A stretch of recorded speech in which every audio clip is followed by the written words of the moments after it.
நான் என்னை பற்றியா ஆயிரம் தொகுதியில் தளபதி விஜய் அவர்கள் ஆசையோடு நிற்கிற என்னை பற்றி நான் எதுவும் சொல்ல தேவையில்லை. ஏனென்றால் நான் தளபதி விஜய் அவர்கள் ஆசையோடு இந்த ஆயிரம் தொகுதி மக்கள் அவரைத்தான் விரும்புகிறார்கள், அவரைத்தான் நம்புகிறார்கள், அவர் முகத்தைத்தான் எதிர்பார்க்கிறார்கள். களத்தில் நிற்பது தளபதி விஜய் தானே தவிர ஜேசிடி பிரபாகர் அல்ல என்பது மக்களுக்கு நன்றாக தெரியும். எந்த களத்தில் எந்த வேட்பாளர் எந்த தொகுதியில் நின்றாலும் மக்கள் பார்ப்பது தளபதி விஜய் முகத்தை தானே தவிர வேட்பாளர் முகத்தை அல்ல.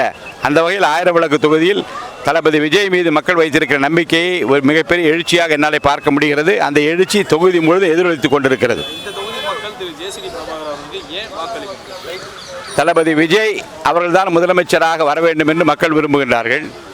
தாங்கள் விரும்புகிற ஒரு முதலமைச்சராக வர வேண்டும் என்று அவர் விரும்புகிற போது முதலமைச்சராக அவர் ஆக வேண்டும் என்றால் அந்த தொகுதியிலே அவர் வேட்பாளராக நிறுத்தி இருக்கிற வேட்பாளருக்கு வாக்களிக்க வேண்டும். அந்த வகையில் நிச்சயமாக ஆயிரம் தொகுதி மக்கள் எனக்கு தான் வாக்களிப்பார்கள்.